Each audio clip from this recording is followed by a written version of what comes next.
it's Monday, August 17th, 2020, coming up on Roland Martin Unfiltered. The Democratic National Convention kicks off tonight. We'll tell you what to expect. And is it white, female, Republican night at the DNC?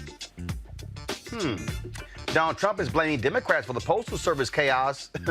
Congressman Kwesi Mfume, a member of the House Committee on Oversight and Reform, will be here to talk about the postmaster appearing before Congress a week from today. Speaking of today, the Poor People's Campaign had their More Monday digital direct action targeting U.S. Senate Majority Leader Mitch McConnell. Reverend William Barber will break it down for us. And the NFL has hired its first black team president. ESPN sports journalist Howard Bryant will talk about that and why he says, sure, it's a historic achievement, but one we should not be that excited about. We'll also hear from Melba Pearson, who's running to be state's attorney in Miami. Plus, the man sentenced to life after stealing hedge clippers may get a shot at freedom. A parole hearing has been scheduled in Louisiana. And a Colorado Springs police chief defended not firing a white officer who regularly commented about killing Black Lives Matter protesters on social media. Plus, Greg Palast will join us to talk about his new book, How Trump Stole the 2020 Election. Folks, you do not want to miss this conversation. Plus, fitness trainer Mocha Lee will be here for our Fit, Live, Win segment. It is time to bring the funk on Roland Martin Unfiltered. Let's go. He's got it. Whatever the miss, he's on it. Whatever it is, he's got the scoop, the fact, the find. And when it breaks, he's right on time and it's rolling. Best believe he's knowing. Putting it down from sports to news to politics. With entertainment just for kicks, he's rolling. It's on go, y'all. It's Roland Martin, Rolling with Roland now. He's funk, he's fresh, he's real, the best, you know he's Roland Martin now.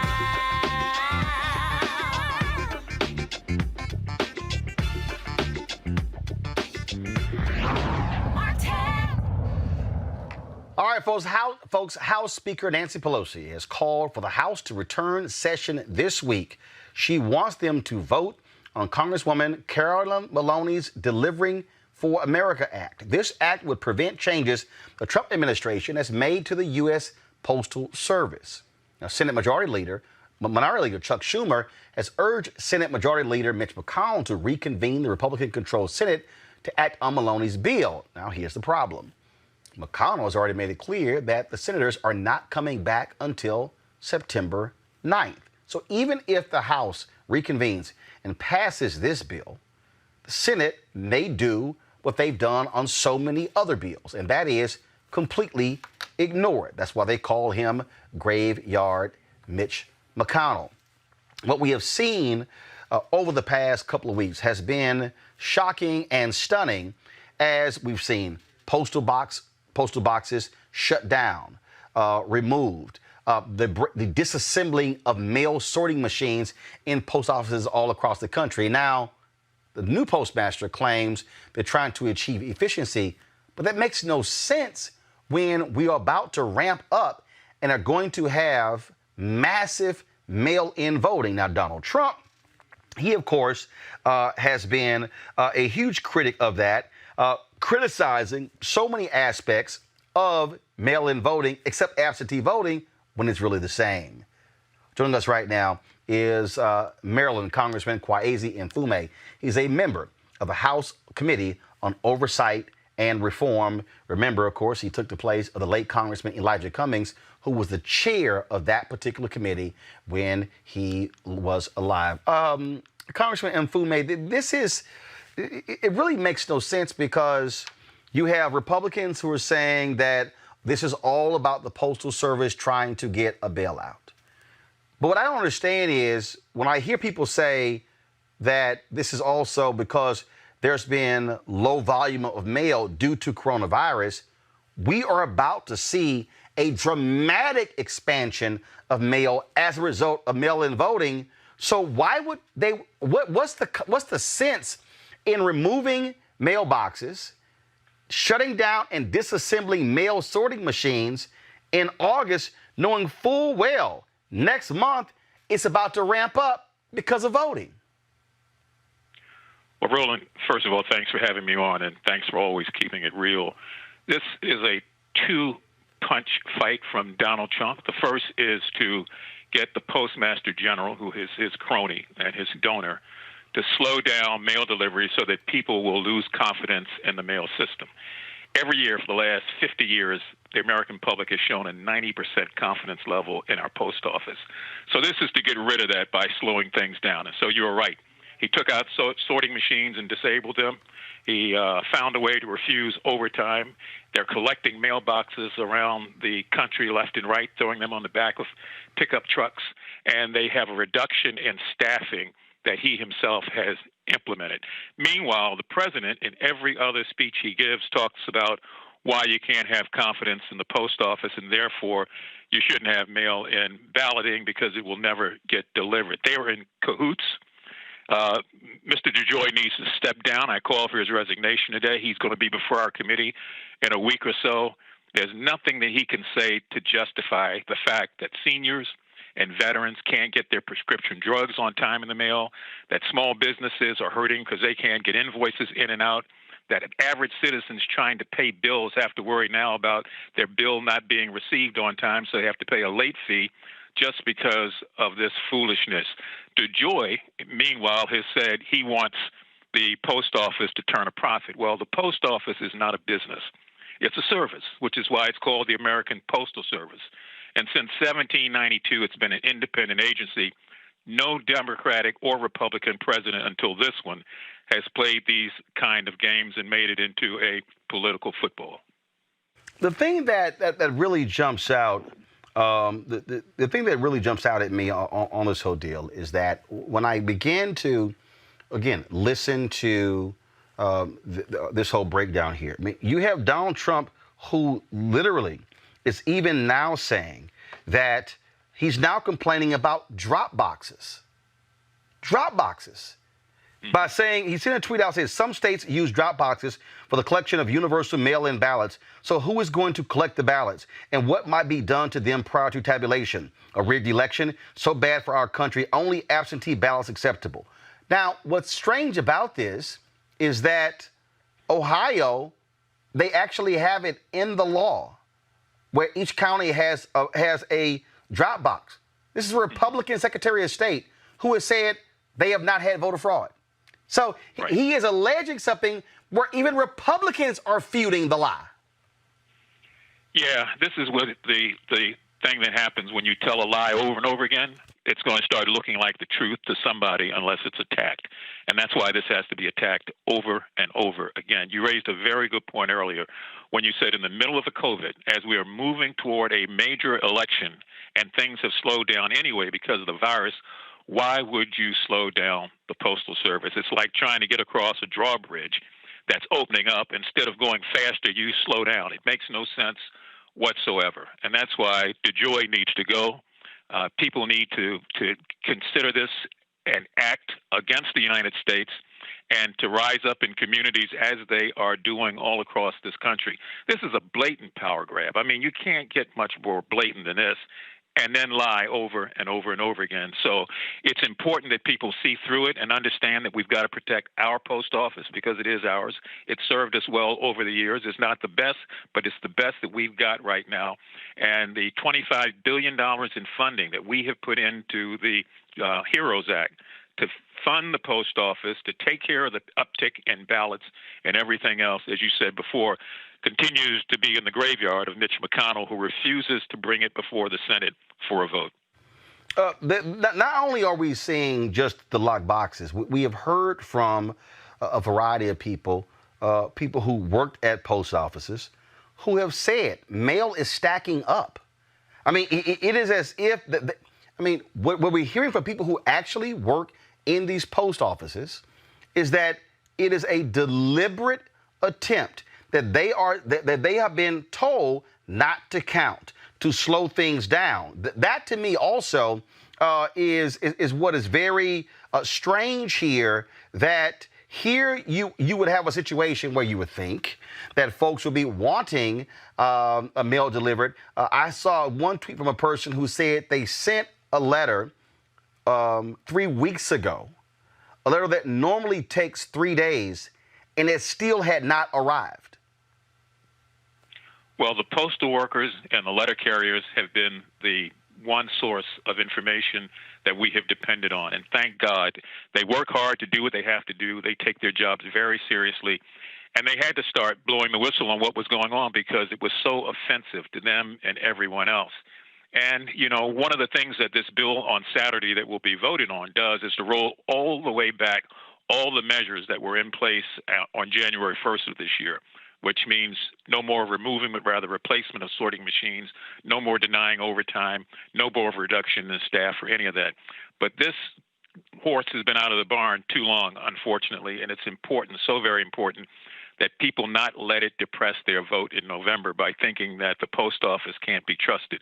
Donald Trump can't be trusted, and DeJoy, the Postmaster General, is just like him. So fortunately, shows like yours and others where people are able to talk about this, hear about it, and then spread the word within their own communities and families helps. But we need everybody on board and to recognize that this is not just about slowing the mail down. This is slowing the mail down and depressing the vote also. We're showing some photos right now that various people have placed on Twitter of these locks being put on boxes. And it again, I don't know about you. I don't recall seeing this happen. Now, conservatives are already saying that in 8 years, 14,000 mailboxes were removed under President Barack Obama and Vice President Joe Biden. The difference here is that all of this is happening literally while Donald Trump is complaining about mail-in voting. 2, he has actually said out of his own mouth on Fox that, yes, I am going to withhold the money because of mail-in voting. And 3, we are 79 days away from an election. But that's election day. We are 20 days away from voting starting in North Carolina. Exactly. And 30 days, perhaps at the latest, away from people who haven't registered, who have to register by then to be able to vote. It's draconian. It is unfair. It's the sort of thing that I don't care what Republicans say, they know in their heart of hearts is wrong. Some of them will be joining us on Saturday to pass this bill to roll these measures back. Others will not. But Donald Trump has to bear the blame here. And trust me when I said it's a two-part punch. The first thing is to get people to think that they can't have confidence in the postal system. And then the second thing is to use that reduced confidence to reduce the turnout across America where people are voting by absentee and voting by regular ballots. And by the way, Donald Trump has voted in the last 7 elections by mail-in ballot. And he won't tell that, but that's the truth. All right, Congressman Kwesi Mfume, we surely appreciate it. Thanks a lot. Yeah, thank you, Roland. I'm going to bring my panel right now, Dr. Avis Jones-DeWeaver. She is political analyst. Teresa Lundy, principal founder of TML Communications. Mustafa Santiago Ali, former senior advisor for environmental justice at the EPA. Mustafa, I'll start with you. You worked in the federal government. The USPS is part of the federal government, but it's sort of weird, in terms of how they work and how they govern. And one of the things that we have to deal with, and that is this here, that the Board of Governors governs the Postal Service. And the reality is that Senator Bernie Sanders stopped President Barack Obama from appointing several members of the Board of Governors, which allowed Donald Trump to be able to appoint them. They actually are the boss of the postmaster, and had those Obama appointees been in place, they actually could have put controls and stopped a lot of this from happening. Sometimes folks end up shooting their own self in the foot, for folks who say that they're progressives, for folks who say that they want to make sure that things are fair and that there's access for folks to be able to fully participate in participating in the system.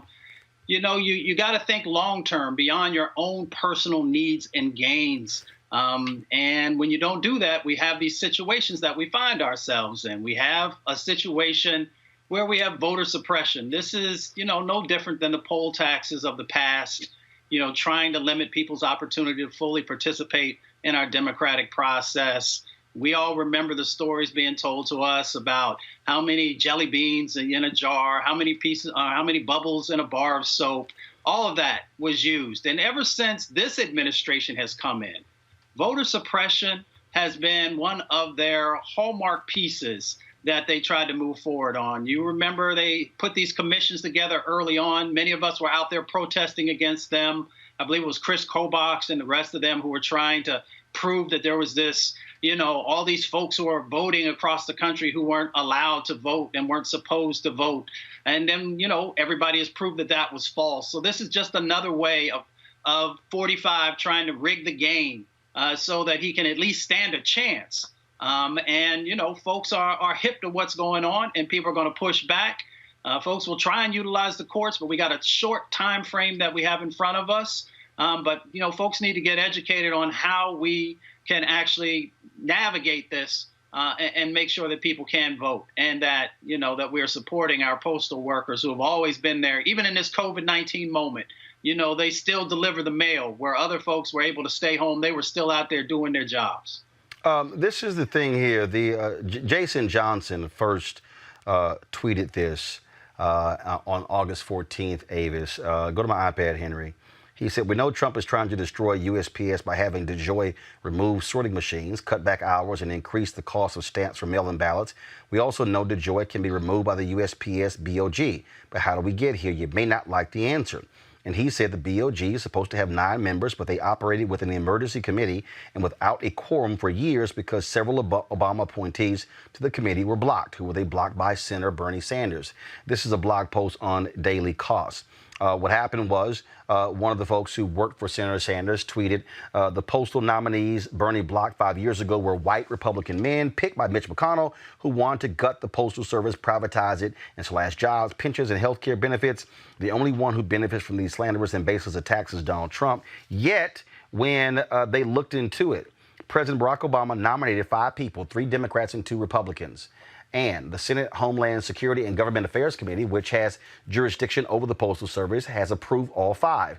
But the full Senate has not taken up the matter because a senator, believed to be Bernie Sanders, has placed a hold on their nominations. They indeed were 5 white men, but the reality is it was a hold there. This is, and no, I'm not blaming Senator Bernie Sanders for this. What I am saying is that this is a part of this story when it comes to the oversight, which allowed Donald Trump to come in and then begin to just dominate this whole process. Something stinks, Roland. Something stinks. I mean, it makes me wonder why, for example, Bernie Sanders has voted against all Russian sanctions.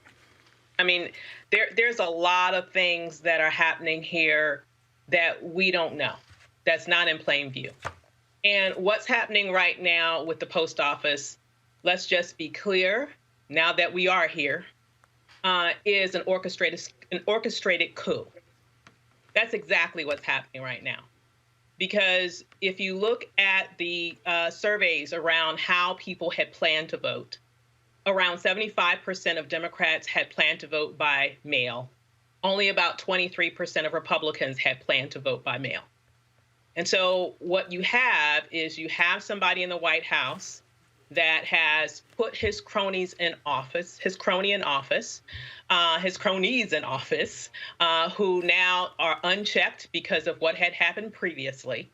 And now we're here at a point where you can't trust. I mean, even if tomorrow the money came flowing to the post office, can you even trust that his cronies wouldn't do everything they can to continue to gum up the works? Of course they would. I mean, that's what they've been doing since the minute that they've been in there, And so it is a coup that we are experiencing right now. And it would behoove the Democratic Party, and it would behoove also activists and voting rights activists all across the nation to help to educate people about alternative ways that they can have their votes heard.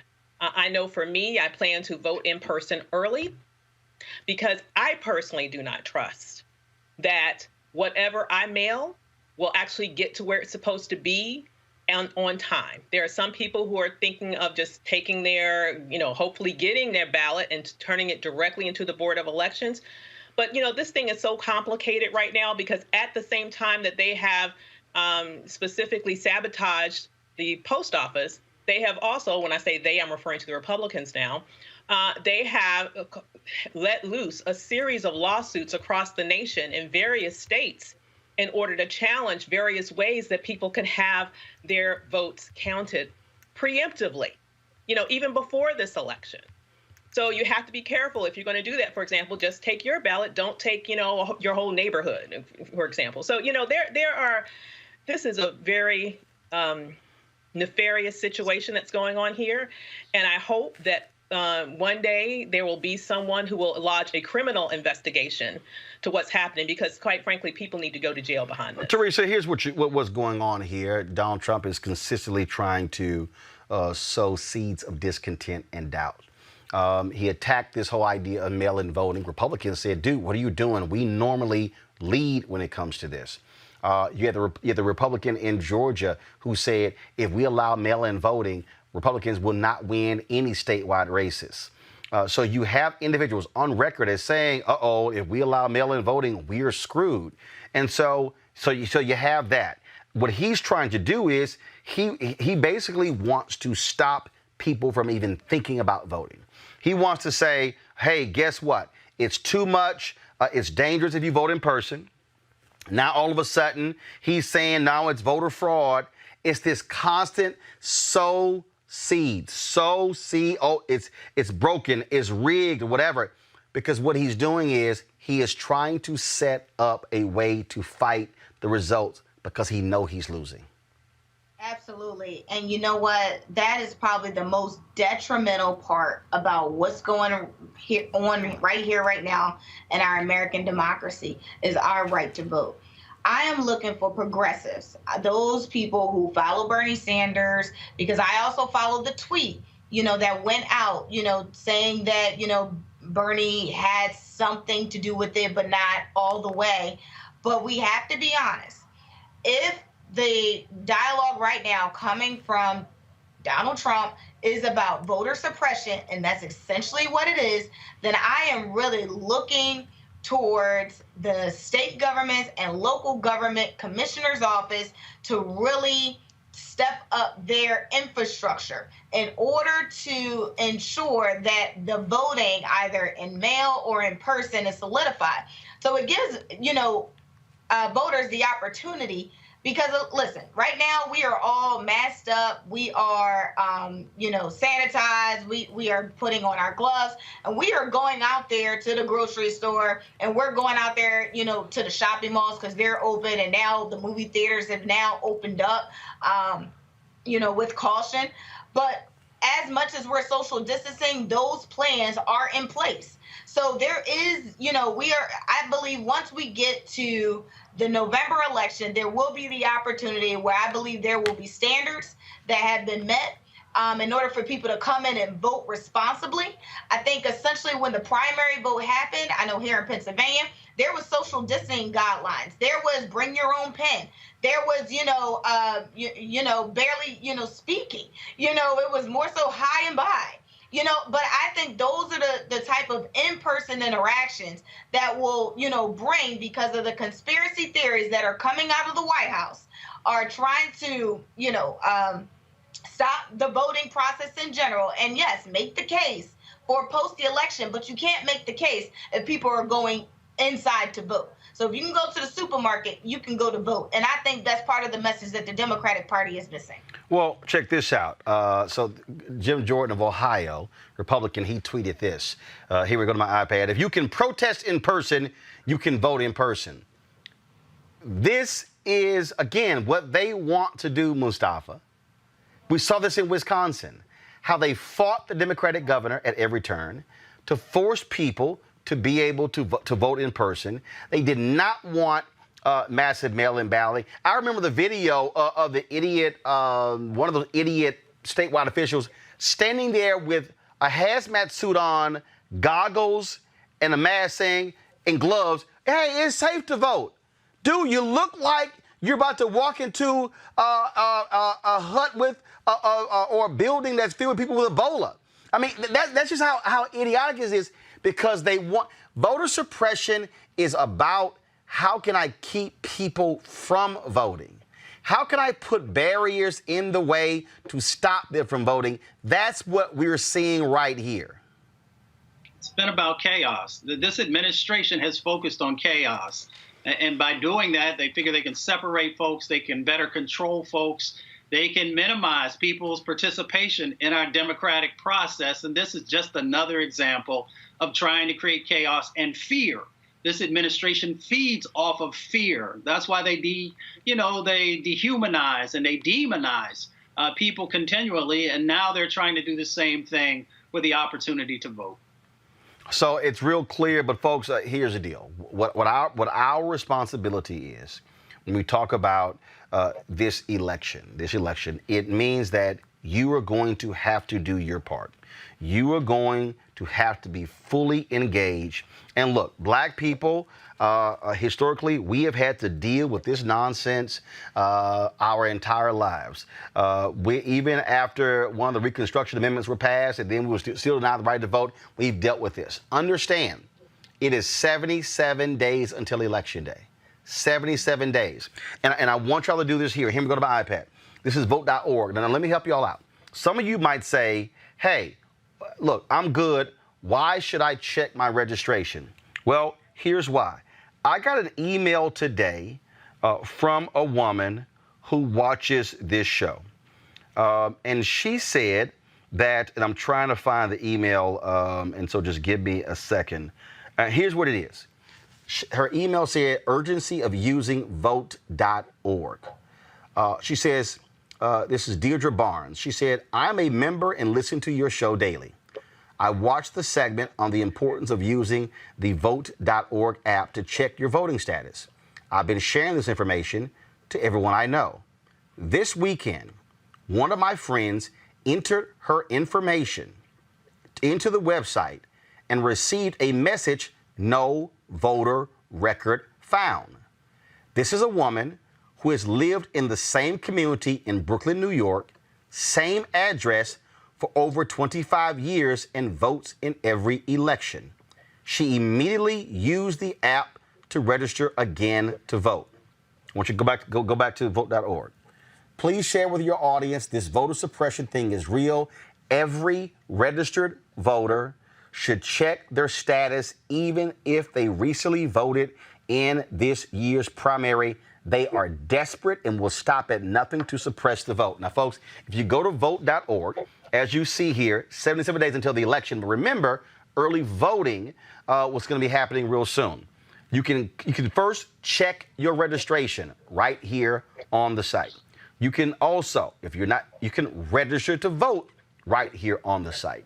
You can get election reminders, pledge to register. Now, when it says vote by mail, you can, depending upon how your state is set up, some states are set up where you can request, you can register online, or others you can actually fill a form out that will send you the absentee ballot. If you click that, what happens is it takes you here, and again, you put your information in. You put your name, where you registered to vote, you put that information, the email address, and then you click continue. It will take you to that particular part of your state and what it says. This is what we have to do. Not only that, also, while you're on here, you can pledge to register, find your polling place locator, and you can also fill out the 2020 census. That's also critically important because the census is how it's determining how many seats your state gets in the House of Representatives. It determines the billions of dollars that actually comes to various communities for a variety of reasons. These are the things that we have to do, Avis, to get people to understand that we must be diligent.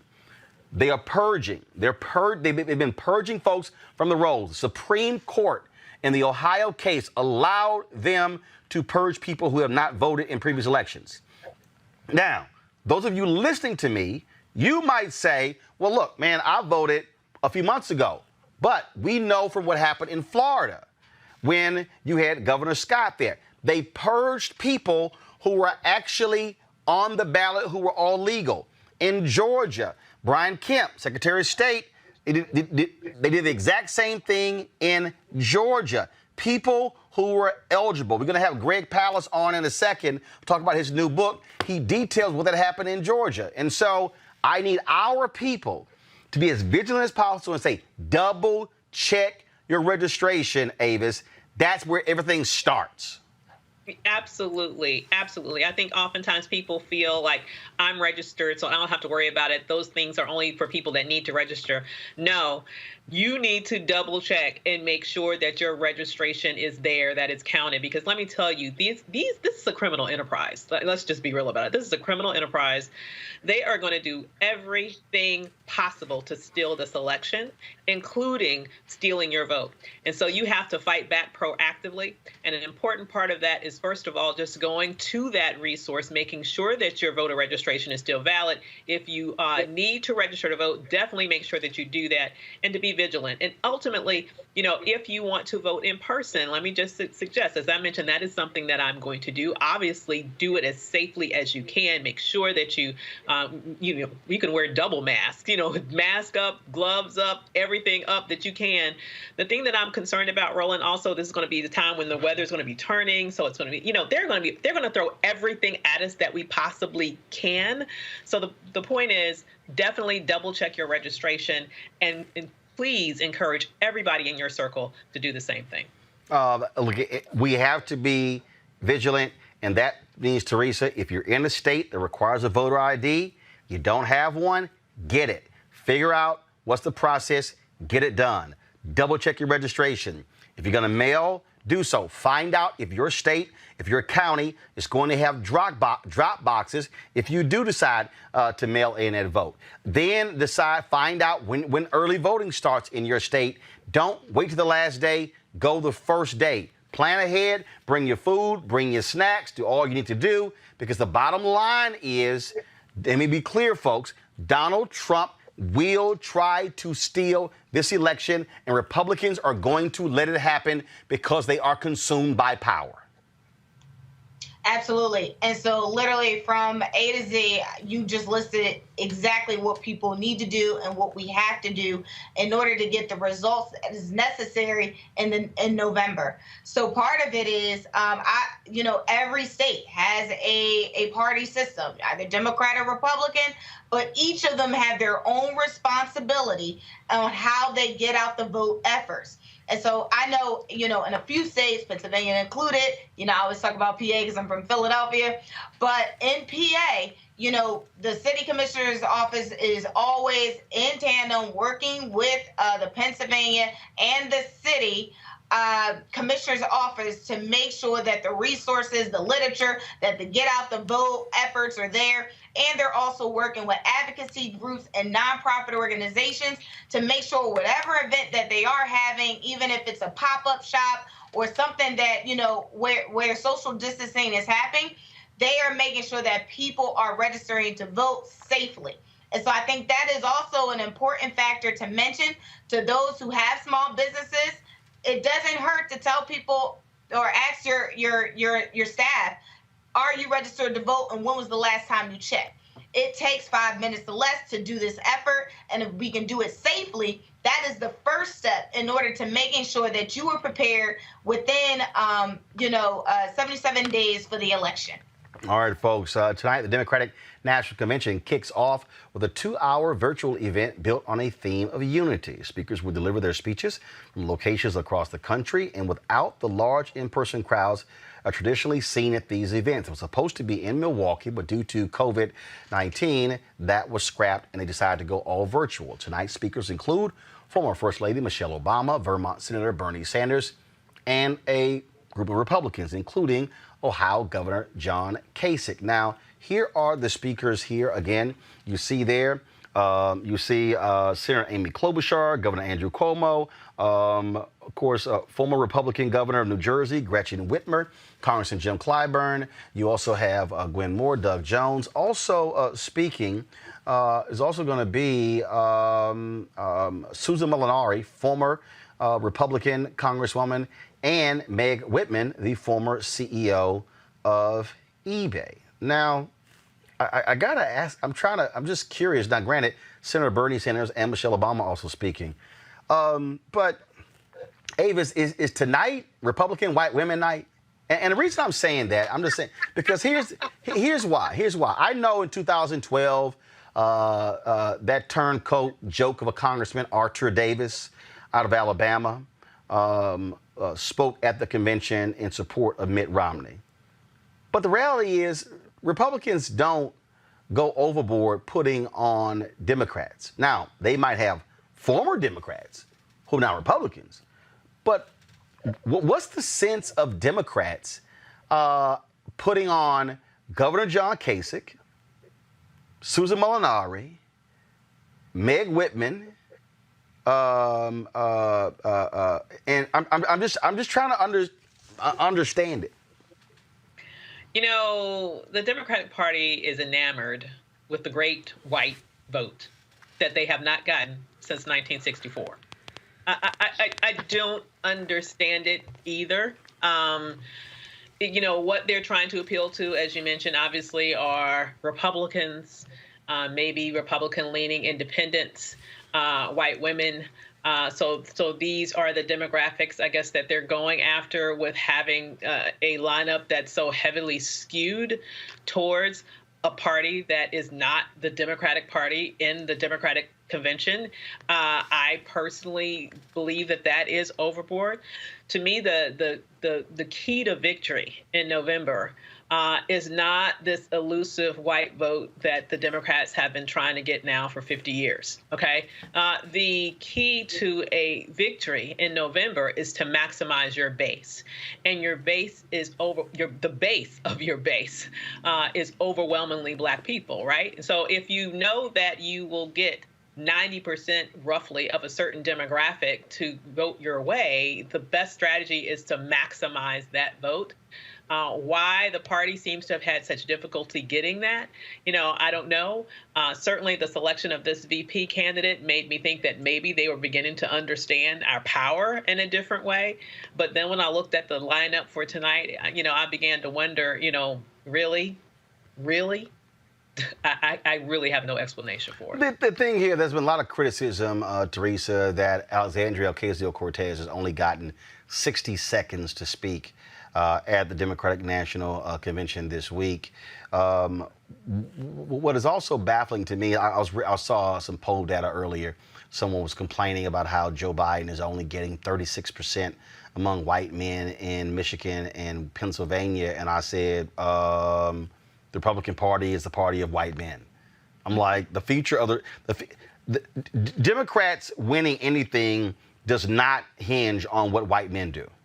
I mean, the reality is, if Joe Biden was doing 36% among white women, then he would be DOA.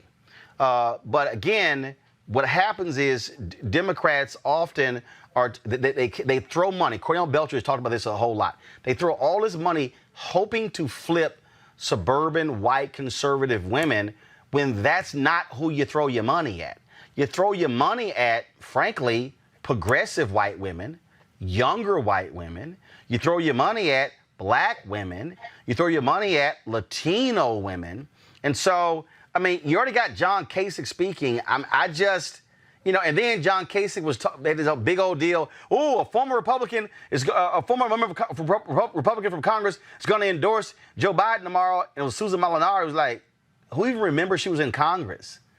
I mean, hell, we barely remember she left Congress to become a morning anchor on CBS This Morning weekend show. Really, Susan Molinari? That might get you extra votes in her house. And it really, you know, you really have to start thinking of the planning committee that's a part of the DNC, right? Because part of it is, okay, I would have loved to hear what AOC had to say, you know, because the millennials are a part of this new generation of appeal when it comes to elected officials, right? All four of the cast of what do you call it? The SWAT. The squad, thank you, the cast of the squad. All of them have, are reelected. They've done what they needed to do in their constituents, and now they're in. So I say this would have been an opportunity for the DNC to really bring apart, bring up, outside of the tradition, is bringing some sort of today, 2020 type of energy, right? Because we know the type of energy the squad brings. We know the type of energy it would bring if they brought, people that actually have an influence, people where other progressive are actually listening to, people where, when we talk about engagement, when we talk about where we put our dollars in as it relates to supporting other candidates in the party, those are the people we would have loved to hear on opening night.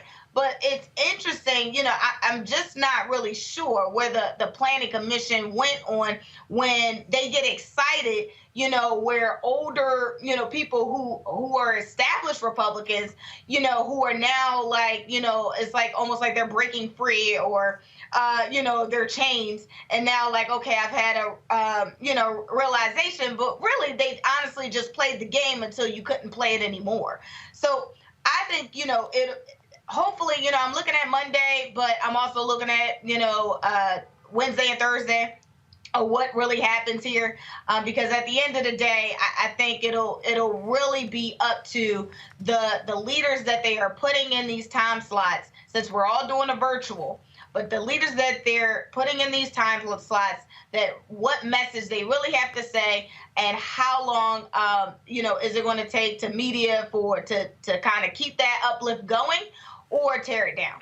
Of course, folks, guys, we should have put a year on that. People are going to start freaking out. This was, of course, in 2000. That video is not this year. That was from a previous Democratic National Convention. The thing here, Mustafa, as we talk about again this week, first of all, and I'll just be honest with you, are people going to watch? Yes, but you won't even remotely have the same sort of impact with a virtual convention that you have with the real thing. You're just not. I mean, the reality is when you have the real thing, you got thousands of members of the press there pumping out stories, pumping out all kind of different stuff. Somebody hit me up and they said, hey, y'all gonna be doing any special programming? No. I'm like, I'm already doing I do a 2-hour nightly show. I'm like, look, it's basically, it's a Zoom. No, I mean, it is. That's just what it is. And so most of the speeches are going to be recorded, Mustafa. The real thing, the real question is coming out of this, what is the Democrats' digital strategy to reach voters? Today is August 17th.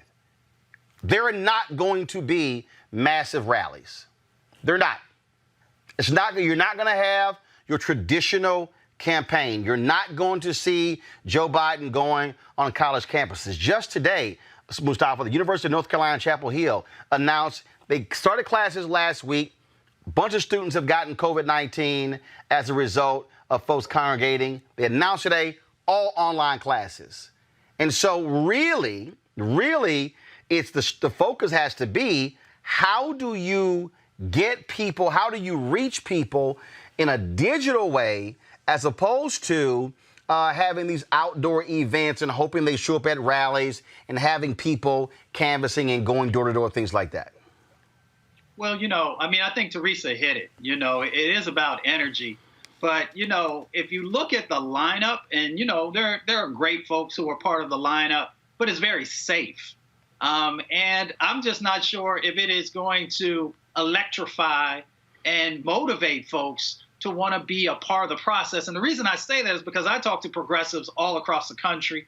And people are going to vote, but there's still a large section that is not, enthusiastic about voting. Yes, they know that Trump has to go, but this is an opportunity to actually, create real electricity for both Vice President Biden and Senator Harris. And I think folks may have missed the mark. And the reason I say that is because, it's almost like a party. right? Or it's like a great conference in the sense that how you start and how you finish is what people remember. And if this is the best that you have in the beginning, then I think you need to maybe take another look at the planning that went on in this space. So, it will do the job. But the question is, will it excite people? And will they be able to take that momentum, to keep folks engaged, to keep people being active and pulling other folks in and making sure that people get to the polls? Yeah, well, trust me, I'm not too excited about that. All right, folks, got to go to a break. We come back. We're going to talk to a sister who is running for state's attorney in Florida. Also, the Washington football team names its first, not its first, but the NFL's first black team president in history. Is that really something we should be celebrating? We'll break it down with ESPN's Howard Bryant. All that next, right here on Roland Martin Unfiltered.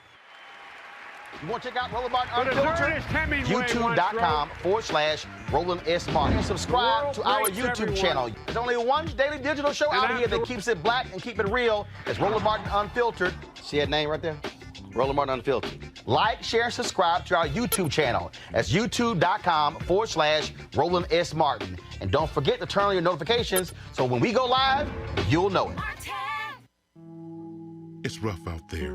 People are looking for change, for answers. One answer is at your fingertips, the 2020 Census. Census takers will be visiting households to make sure we are counted. Because an undercounted community could miss out on billions of funding for schools, healthcare, and job assistance each year for the next 10 years. Too much is at stake. Respond online today. Shape your future. Start here at 2020census.gov. All right, folks, it is critically important, of course, for us to focus on the United States Census, okay? Billions of dollars are at stake when you think about what's happening in your community. When you think about, of course, police stations and fire stations, when we think about health care.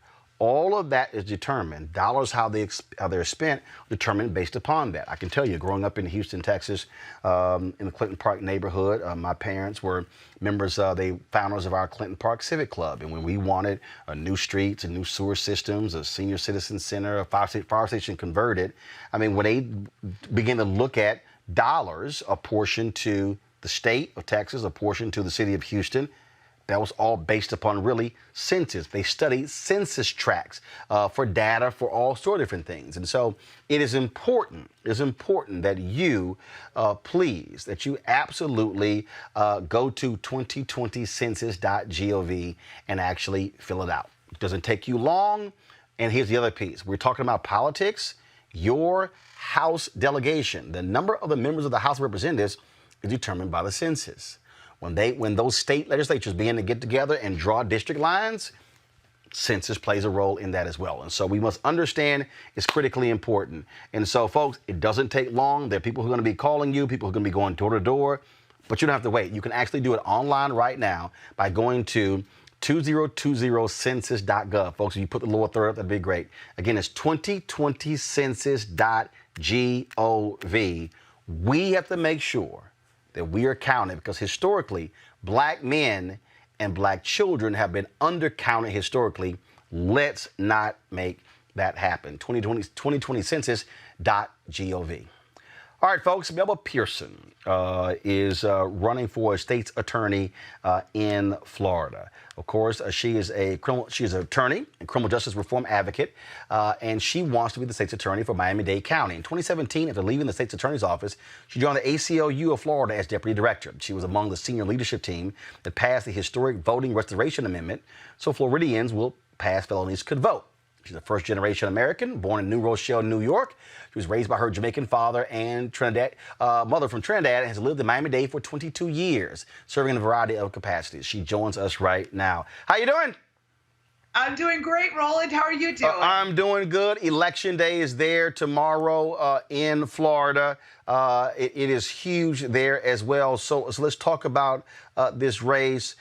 We've seen the impact of black district attorneys all across this country. The late Kenneth Thompson in Brooklyn, of course, Marilyn Mosby there in Baltimore, with Kim Gardner in St. Louis, Kim Fox, she's there in Chicago. You have Kim Worthy, who is in Detroit.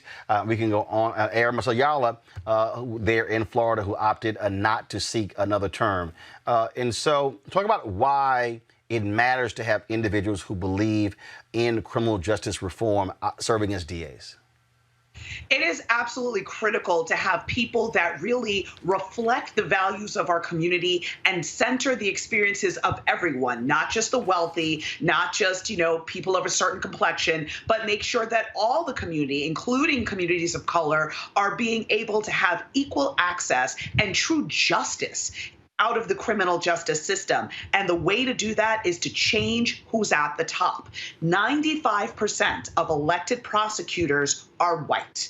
79% of them are white men. So as we look at some of the structures that we are trying to dismantle, especially in the wake of the death of George Floyd and of Breonna Taylor, and just the experience that many of us have lived as people of color in this country, we also have to look at who is holding those seats and who is in charge of creating the policies that are often very oppressive to our communities. So that's why it's so critical that we change who sits in that seat so that we can get the change we have been fighting for so many years. And again, I think people now, in the last several years, really now understand why this is vitally important, because you've always had people for the longest focus on Washington, D.C. when it comes to criminal justice reform.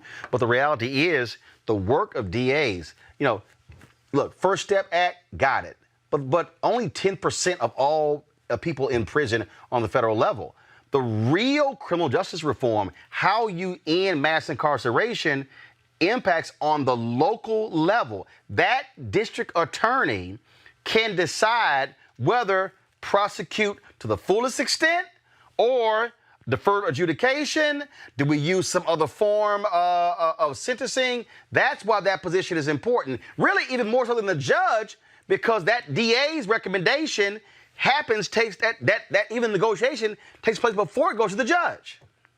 Absolutely. And when it comes to the types of charges filed, so the charging decisions, some charges carry a minimum mandatory.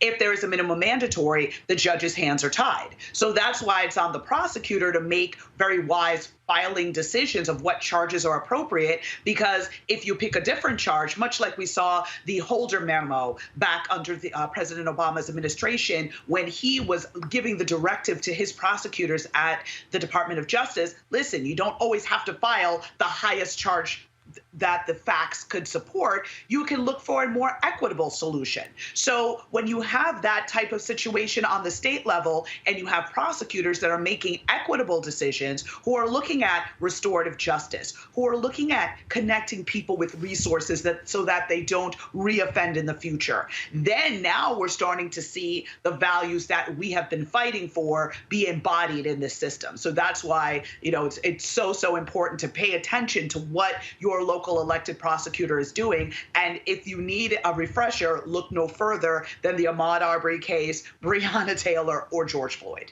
When one of the things that is, we also talk about the role of DAs, it also speaks to relationships with police departments. Historically, you've had police unions that have made a huge role. DAs sought their particular endorsement.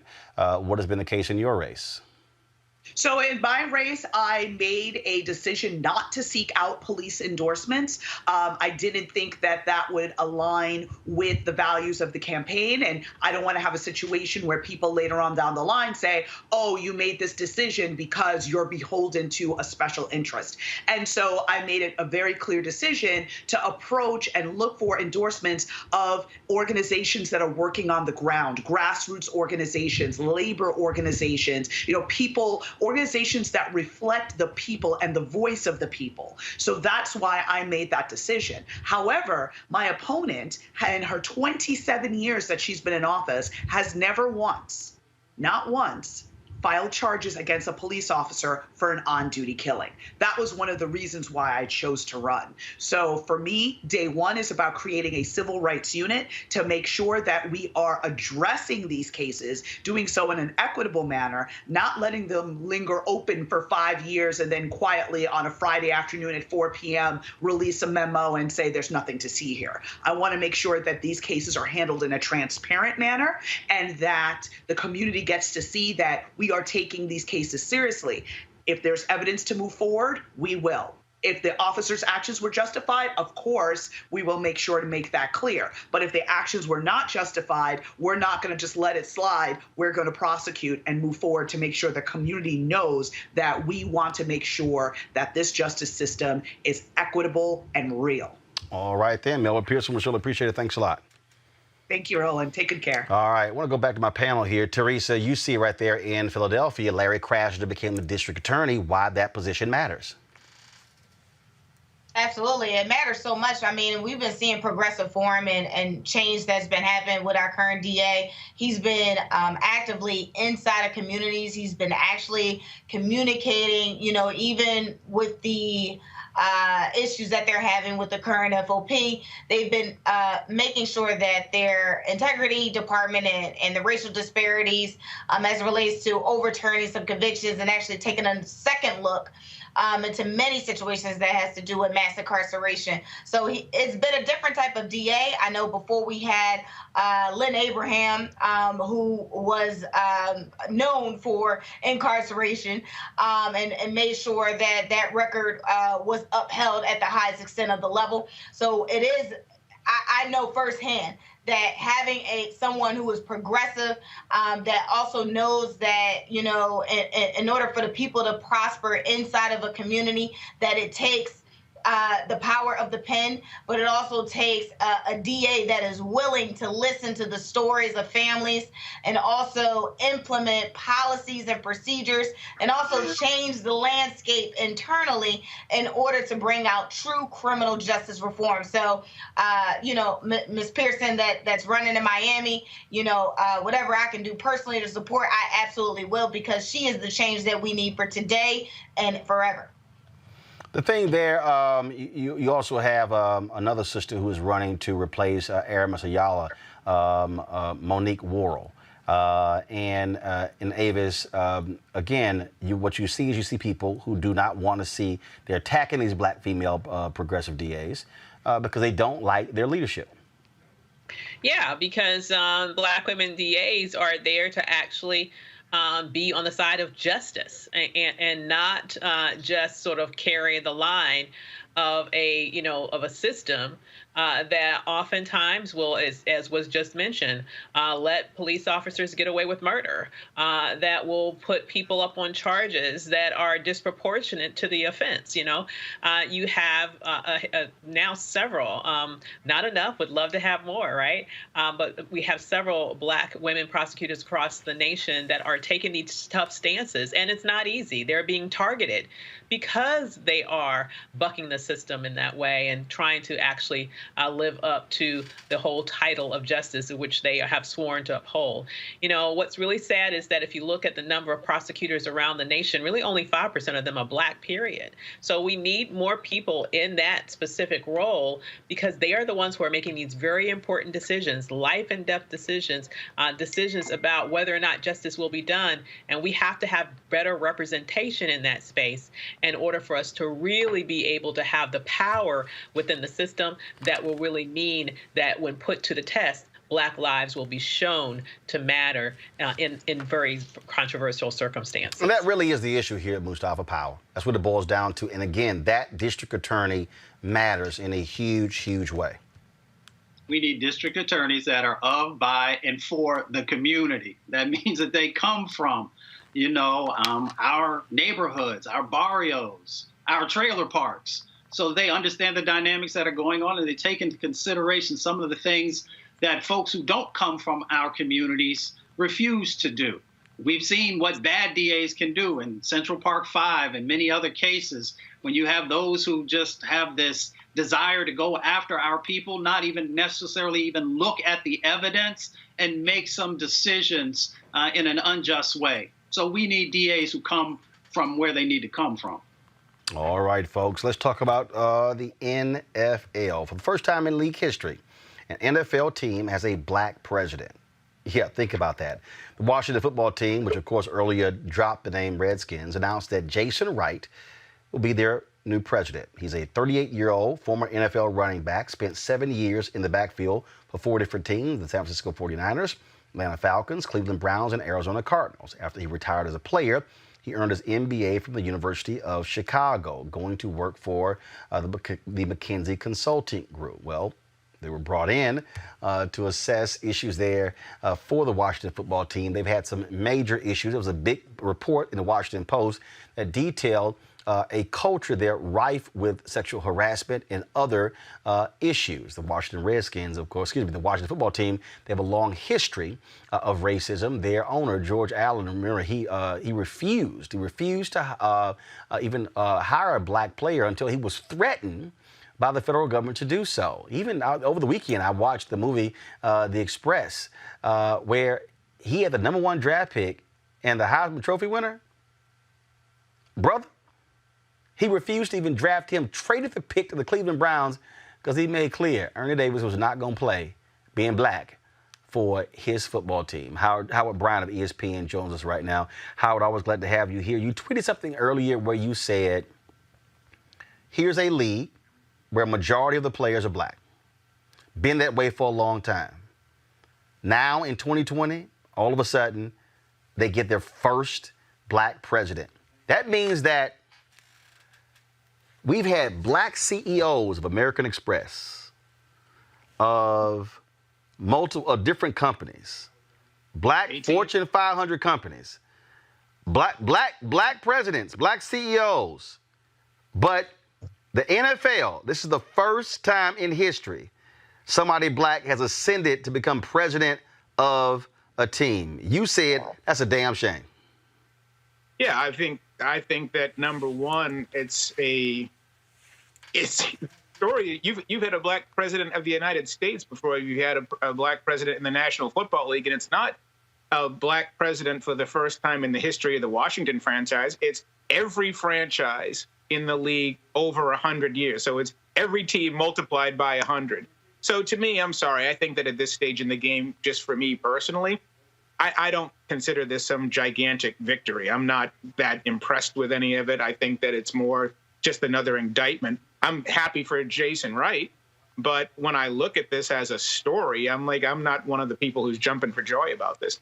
And I'm also not jumping for joy in it as well, simply because look at the pattern. You've got a horrible, horrible year for the Washington football team, whether you're talking about their franchise name finally, having to go.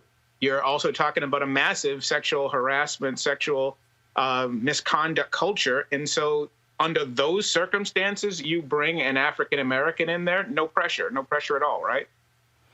The thing, and this is, when we talk about first in 2020, it's important. But this is a little bit different here because it's not like you haven't had talent. It's not like you haven't had folks who can do the job. And what I keep telling people, the NFL has nothing to do with the commissioner. This is about 32 individuals, 32 people who run the show over the course of a century. And so that's the other part of this. You're talking about a dynasty. You're talking since 1920. That was Paul Robeson was in the NFL when the NFL got started, 1920, 21 or 21, 22. And so I think that, to me, given where we are right now, it's not enough for me. It's just is never going to be enough for me to celebrate first when you are dealing with an organization, especially over the past several years, where you're essentially being shouted down every time you talk about systemic racism. People say, why do we even have a Rooney Rule? Why do you have these alliances, the Fritz Pollard alliance? Why do you have this stuff? And this is the reason. Right. And this is precisely the reason. So if anything, if I were the NFL, I might have low-keyed this a little bit instead of making such a huge deal of it, because all it does is make you in some ways look worse. Once again, happy for Jason Wright, happy he's got an opportunity, but I don't view this as some great milestone. I view this as an incredibly embarrassing milestone. One of the things that, for me, when sort of these things happen, is that it should pull the cover back. Mm-hmm. But there's something else here that I want our audience to also consider. And you've broken this thing down a whole lot, and a lot of people don't realize this here. And that is, I remember you were tweeting a few months ago, and I forgot, somebody was bitching and moaning, complaining, and you were breaking down the fact that if you're black, the only way you're going to get a shot as a head coach is if you were a former player. And then you juxtapose all of these non-black people in the NBA, in the NFL, and others that have gotten managerial jobs and baseball who never played the game. Well, that's right. And the moment I saw this announcement, the first thing I went was, wow. Then I went, a former player. Again, not dissing him at all, but the fact that if you are an African American who didn't play in the league, you're not. You look at the guys. Leonard Hamilton was the only brother who has been a NBA head coach who didn't actually play. Yeah, there's only been about a dozen in the history of the sport, and one of them just got fired, Alvin Gentry from the Pelicans yesterday. And you know what else? The other thing is that it's important to me, too. Do we consider these milestones? We don't, know what he's about. I mean, what is his culture? Are you bringing in the culture? What culture are you planning on bringing into the Washington football team? When I look at this, I think, number one, he comes from McKinsey. And as we know, McKinsey has its own scandal, its own culture in terms of one of the last McKinsey guys in sports was Jeff Luhnow, who was the head of the Houston Astros. Yep. And he got for their sexual harassment and their corporate culture that he had with the Astros and that he was bringing in from there. So I'm interested in seeing what Jason Wright is all about.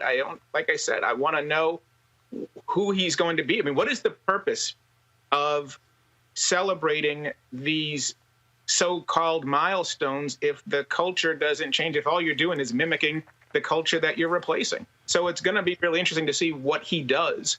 And once again, I really do feel like other people are saying, well, okay, well, one is better than none. Well, sure, if that's your bar, that's not my bar. That's not my measure.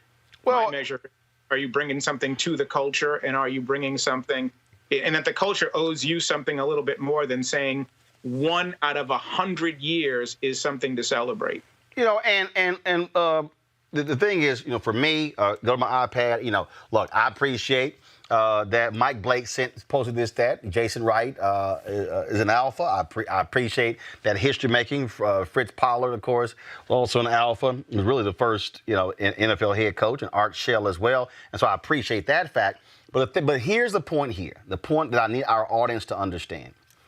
And this is where black consumers have to make a decision. And this is where I think this is what really, I think, when you look at what happened with Colin Kaepernick and other things, this is where black consumers, when you say it's not enough, I use that scene from Malcolm X when he said, I'm not satisfied.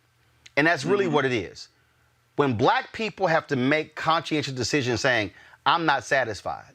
When black players have to actually say, oh, hell no. There's no way in the world we can sit back and look at the paucity of black head coaches and black general managers and black heads of personnel and black team presidents and somehow think that, it's okay. You have the people who criticize Bill Rhoden, wrote the book $40 Million Slaves, by saying, oh, these guys, they're not slaves because you're making millions of dollars. But the reality is, if you do not have the opportunities to be able to work in football after you hang them up, or if you are an African American who wants to work in sports and you never went the route of being a player, but when you see these white agents who become the team leader of the New York Knicks, or these other agents leading the Arizona-based Diamondbacks as well, that speaks to the inequity, and let's speak to the issue of wealth as well. Because when you're paying these execs $2 and $3, $4 and $5, $10 million, what Phil Jackson got for the New York Knicks, we don't get those shots. Yeah, and it determines who gets to build wealth. It determines who gets to move on to their next job, or who gets to actually, depending on over time, depending on how you play the role and what opportunities you get. Maybe some of these guys are able to parlay that $3-4 million a year over 5, 6, 7, 10, 15, 20 years. You parlay that into an ownership stake. So when you're getting paid that kind of money, it opens up opportunities for you. And when you're not involved in these opportunities, then every time you hear people say, well, what we need is more black owners. Well, where are those owners going to come from when you never get a chance to build? Right. I mean, first of all, let's just be real clear. If Dan Snyder tomorrow sold the Washington football team based upon the Forbes value, that team is going to sell for $4 billion. Yeah, that's right. And also, how much there's one African American who's worth more than $4 billion, and that African American is Robert Smith. Michael Jordan, Oprah, Bob Johnson. If you want to include Jay-Z, none of them. None of those guys are worth that. Say it again. I said they're not worth that combined. Michael Jordan's worth $2 billion, and Oprah, I think, is 2.2 or maybe 3, so just slightly over that. So when you start looking at real wealth, I tell people this all the time. When you talk about black ownership, people say, well, what's Michael Jordan doing? And look at what the players are doing. Jeff Bezos is 60 times richer than Michael Jordan, just for perspective's sake. That does put it in perspective. Well, again, I certainly congratulate Jason on this first. I certainly hope that he is not going to be the only for very long. I would also hope that fans decide to challenge these teams when it comes to leadership. And this extends beyond sports as well. This is the last point, Howard, I want you to speak on. We as African Americans have to be in the frame of mind of really understanding what I call vertical and horizontal power. And that is, and I'll tell you, as a vice president for digital for the National Association of Black Journalists, when we went after CNN, when we met with ABC, when we met with CBS, Kim Godwin, number 2 at CBS. Great. I want you to know who the other senior execs, and then who are the black executive producers, and then who are the black senior producers, and then who are the black field producers and line producers. Because if you have 1 or 2, sprinkle the top, and then you have nothing here, you have no bench, you have no development chain. So when that person goes out, who then rises up? And who then gets hired from another company, then another company, another company? Because I see white execs in the media get hired, and you see it in sports as well. They get hired 3 and 4 and 5 and 6 times, and you like, they fail the other times, but they keep getting big jobs, and they keep getting multi-million-dollar jobs. And if we get it, maybe we get it one time, rarely comes around a second time. Yeah, and I think the thing that I concentrate on this as well is the idea of, I think individual successes are fine. I'm more interested in collective values. So once again, is it a victory to me that Jason Wright gets a job if he brings the McKinsey work culture into, or whatever that culture is that creates problems? No, it's not. I think the real issue is, are you going to use the position that you receive when you get hired? Are you creating a collective culture that allows different values to thrive, and those values create more opportunities? Otherwise, if you're going to bring in African American, sure, it's great that we're going to have jobs and we get more jobs. But if the value systems don't change, then the hiring's not going to change, because nothing has changed except the fact that you individual got a good job. So I concentrate more on the values of the collective more than the individual achievement. All right, then. Howard Bryant, ESPN, man. I certainly appreciate it. Thanks a lot. Thank you. All right, folks. We just talked to, of course, one sister, Melba Pearson, who is running for state's attorney there in Miami-Dade. Let's go to another sister who is running to replace Aramis Ayala, who was the first African-American state's attorney in the history of Florida. Her name is Monique Worrell. If you go to my iPad here, she wants to be, of course, she's running for Orange Osceola state attorney, and there in Florida. She has been endorsed by Aramis Ayala. She joins us right now. Monique, how you doing? Hello, how are you? I'm doing great. Big election day for you tomorrow. There are a number of candidates in this race. You've been, of course, you've been endorsed by Aramis Ayala. What do you want to bring to this job?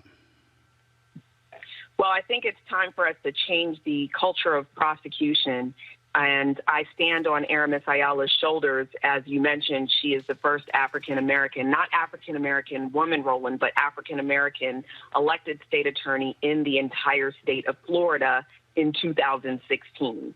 So that kind of speaks to you as to where we are here in the state and what we're dealing with. And for her, getting elected was a step for us to get in the door. Now it's time for us to institute the changes that are necessary in our legal system here in Central Florida. I want to bring in my panel as well. A couple of our panelists who are still with us. Mustafa Santiago Ali had to go. And so in a moment, Avis as well as Teresa, I'm going to go to you for questions. Obviously, Aramis Ayala got criticized by lots of folks, especially Republicans, when she said she was not going to prosecute death penalty cases. She has been folks have really been targeting her, but black female prosecutors across the country, we see how the governor of Missouri is trying to pass a law that would actually strip powers from Kim Gardner. The governor has interceded in cases under Marilyn Mosby. This is not, and then we're seeing how the state attorney general is basically trying to undercut Larry Krasner, even though he's not a black female, he's a white male there as well. You have these people, they are deathly afraid of progressive DAs, especially black ones, especially black female ones. They certainly are. Hold on 1 second. Monique, go ahead. Yeah, I mean, absolutely. That's what we're seeing across the country. And people have said to me, well, why would you do that if you understand the climate? And I've even had people come on to my social media platforms and tell me, if you get elected, the governor will have to reassign cases because you're not going to follow the law. So they are very concerned about the state of criminal justice reform and how the voters are taking this on as a cause that is worthy of fighting for. So if the voters are willing to fight for it, then I don't know why we shouldn't be. Teresa, you have a question for Monique Worrell. Yeah, I have a question and a comment. So I actually know Monique, and I hope you can see me, girl. This is Teresa from Reform Alliance. So when she was the lead attorney on that case, so I just want to say I'm proud. I actually didn't know you were running. But, as it relates to criminal justice reform, I know that obviously there is a lot of mass incarceration and what's going on right now in that attorney's office. I want to know, is there some sort of plan that you plan on putting in on day one if you happen to be selected by the people in order to lower the crime rate and also do a lot more community relations? So, yes. And hi, Teresa. How are you? Yes, I am in this new lane right now. But to your question, with regard to lowering the crime rate, I believe that the reason we have not seen the crime rate go down is because we are not focused on the right things. Mass incarceration is a thing here in Florida. Since the 1970s, we've increased our prison population by 300%. We are spending $2.4 billion a year on prison industry. I believe that if we get to the root cause analysis of why people offend, which in a lot of cases that has to do with resources, we will see that we're spending our resources in the wrong way. You cannot solve addiction by incarceration. You cannot solve mental health by incarceration. You cannot criminalize childhood and treat it with incarceration. So if we begin to lower our incarceration rates, get to the root cause of why individuals are offending and address those root causes, then I believe we will begin to see a significant reduction in crime because people will be less likely to reoffend and we will thereby lower our recidivism rate. Avis, your question for Monique Worrell. So, as Roland just laid out a few minutes ago, it seems as if Black women prosecutors in particular have been under attack across the country.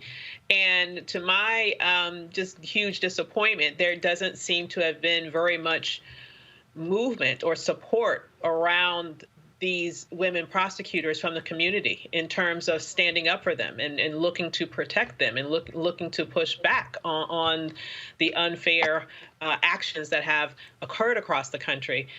Do you think that there needs to be some more information, education, just a greater effort to explain to the Black community why it's important to have Black prosecutors, progressive prosecutors, to really understand that that is a role that's necessary instead of, people sort of reducing the prosecutorial role and mischaracterizing it as, quote unquote, merely being a cop? Yeah, so my answer on that is twofold.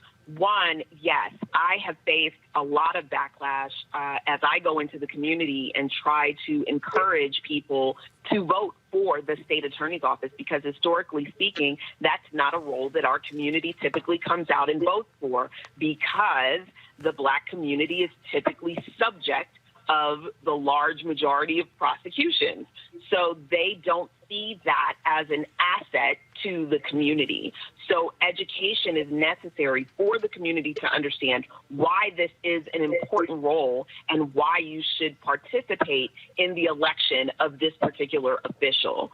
But the other side of this is Black prosecutors, Black women prosecutors, progressive movement is something new. When Aramis Ayala ran in 2016, she didn't run on a progressive platform. She couldn't because that wasn't a thing. So I think that now that we're seeing it more and it's beginning to spread throughout the country, we have to begin to mobilize our efforts to protect the progressive movement for all of these individuals who are going in and trying to change the criminal legal system. All right, then. Monique Worrell, we certainly appreciate it. Good luck tomorrow in your race. The folks there in Orange, Osceola County, look, do what you got to do. If you don't vote, shut the hell up. Monique, we appreciate it. Thanks a lot. Hey, thanks for having me, Roland. All right, then, folks, at the top of the show, we talked about the power of voting. It matters in these DA races there, these two sisters we had there, Monique Worrell as well as Melba Pearson, but also matters in every single election. Greg Palast has been one of the folks who has been really, really focused on this for any number of years. He has a new book out. It is called How Trump Stole 2020 with comics by Ted Rall, by Greg Palast. Greg, welcome back to the show, man. Glad to be with you, Roland. First, I gotta get your thoughts about just this absolute madness from this crazy, deranged fool in the White House when it comes to the Postal Service. Well, one of the problems we are running into is that before Agent Orange became president, Roland, 22% of mail-in ballots weren't counted. We already had a disaster with mail-in ballots, and it's been particularly harsh on communities of color. So, for example, you saw those lines in Georgia. Right. Do you think that African Americans like standing in the humid rain for 4 hours in Georgia, risking a virus? No. What happened in Georgia was that hundreds of thousands of people who wanted mail-in ballots didn't get them. So they had no choice but to stand in those lines. And you saw the lines. It was voters of color. So what happened in places like Georgia, what happens in several states is that they slow walk those ballots to you. 1 in 10 voters who ask for that ballot just don't get them. And again, this hits heavily in communities of color and also among young voters. Now, when you say slow walk, same thing happened in 2016 in Wisconsin. Even after the Department of Justice under Obama approved their voter ID law, a federal judge had to call the governor, Scott Walker, in and say, what the hell? What's taking y'all so long issuing voter IDs? Well, that's what happened. And in fact, you take a place like Wisconsin. that's the other problem, is getting your ballot counted. Did you know that if you are in Wisconsin, you've got to have a witness signature? About 8 states require that. Alabama requires that you have either 2 witness signatures, or ready for this, you got to have someone notarize your ballot. That used to be called a poll tax, $15 for that. If you could wait, hold. So would you, in Alabama, you have to have 2 witnesses. Then you have to have a notary notarize your ballot? One or the other, either 2 witnesses, which is dangerous in this environment, or the other is to have your ballot notarized. And which means you have to pay a notary for them to notarize. Yes, and so what happens is, now remember, you say, "Oh, Alabama, who cares?" Yeah, I'll tell you about why you care. Doug Jones is fighting for his life for a U.S. Senate seat, and they're going to do everything they can to prevent the repeat of the first time he ran, in which African-American women put him over the top. They got to stop it. So they're going to say, well, we're just going to stop. There's a problem with your ballot. What's happening is that the GOP has a habit of successfully challenging about 1 in 9 ballots which are mailed in. So once you mail in your ballot, they're going to say, oh, where's the witness signature? And you talked about Wisconsin ID. You have to have a photocopy of your ID the first time you vote by mail in Wisconsin, a photocopy. And it's got to be the right ID. By the way, if you're a student, your regular student ID doesn't work. It doesn't work in Texas. Your carried concealed gun permit ID, that you can use, not your student ID. Find out what the right ID is. So it's a big process, but we can overcome it. But it requires some real work on your part. That is, everyone's watching. And the number one thing that we have to worry about, by the way, is that they're not mailing ballots to people who aren't registered. You say, well, I'm registered. Excuse me, they've removed 16.7 million people from the voter rolls. I've told you in prior discussion that included Martin Luther King's 92-year-old cousin. I was there with her when she was trying to vote for her 50th year at the same schoolhouse. And they threw her out saying, you're not registered here anymore. Check your registration online. And our president is basically trying to prevent democracy by gumming it up further in the post office. But that's only a small part of the mail-in vote issue. So there's ways for us to deal with it, but we got to be prepared. So here's the question. And this is what people are asking. People are responding on the YouTube channel, on the Facebook page, on Periscope. People are emailing me. And folks will keep saying, okay, Roland, what do we do? They're saying, do I prepare to go stand in line? Do I mail in my ballot? Do I vote? Doing early voting? What do I do? What do you say? Okay, if you're young enough and healthy enough, vote, but vote early. Don't wait for election day. We don't have election days anymore. Most states, it's election month. Go in midweek when no one's there. It's safe, it's empty, it's quick. Go in and vote, but vote early. But even before you do that, check your registration, because you may be one of the 17 million people. Don't wait till it's too late and you don't get your ballot. First, hold up. What you have to do is understand the state that you're in. Just because your cousin is in Maryland and just because your friend is in Alabama does not mean you're in North Carolina and the same rules apply. Understand what your state requires. Yes, so at gregpalast.com, we're going to have as many state rules as we have, plus links to the state rules. And some of them are pretty crazy, but you're going to have to follow them, including you make sure that you sign your ballot on the inside, in the inside form, and on the outside, sign them exactly the same. If you leave off the middle initial on one signature but have it on the other, there goes your vote. Thousands of ballots were lost in New York, in the New York primary, in the New York Democratic primary, because hundreds of people had taped their ballots shut. In other words, the ballot came, it was already sealed, so people ripped open the envelope, or they used their own envelope. Use your own envelope, tape an envelope together that was ripped. Sorry, you just lost your vote. So what you might have to do is go in to your county elections board and pick up a new ballot, or get it in the first place if it didn't arrive. By the way, ask for your ballot at least 2 months in advance. At least 2 months in advance. The head of the ACLU of Georgia, Andrea Young, she asked for her ballot 45 days in advance. She got one, but her husband's came on June 10th for a June 9 primary. Wow. So don't be a victim. Don't be a victim of their system. Learn the rules. And then also, if you want to avoid the post office, every state allows you to take your ballot into the county board of elections. You can always take it right in. That also saves another problem. You take it in, you get your ballot validated. What does that mean? It means that they said your signature is good. You've got like 250,000 people who lost their vote because some GOP functionary said, I don't like that signature.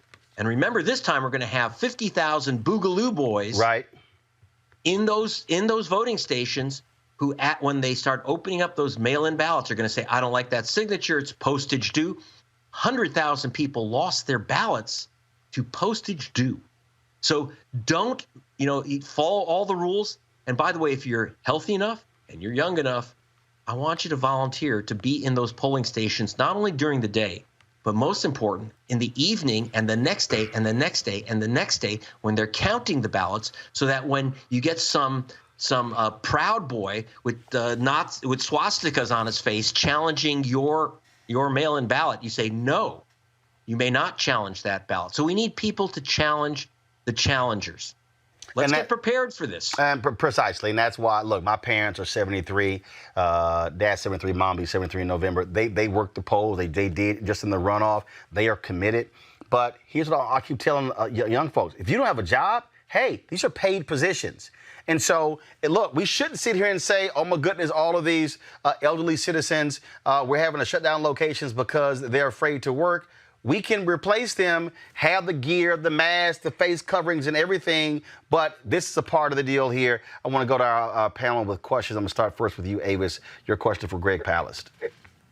Yeah, I love that you are just ringing the alarm on this. What would you say is the best thing that communities across the country need to do in order to make sure that they are able to get past the subterfuge that's been put in front of their faces to eliminate their voting rights? Organizations should be helping people register. The other thing that we're doing is that we're in, like, for example, the key state of Wisconsin. We're getting the email addresses and phone numbers of the voters who've been removed from the voter rolls, so that organizations which are active can contact people and say, you've been removed from the voter rolls. You should re-register right now. So, why wait for someone to call you? Check yours and check all the people that you love and care about and want to vote. Check their registrations, too, and say, tell your cousin, you've been removed from the voter rolls.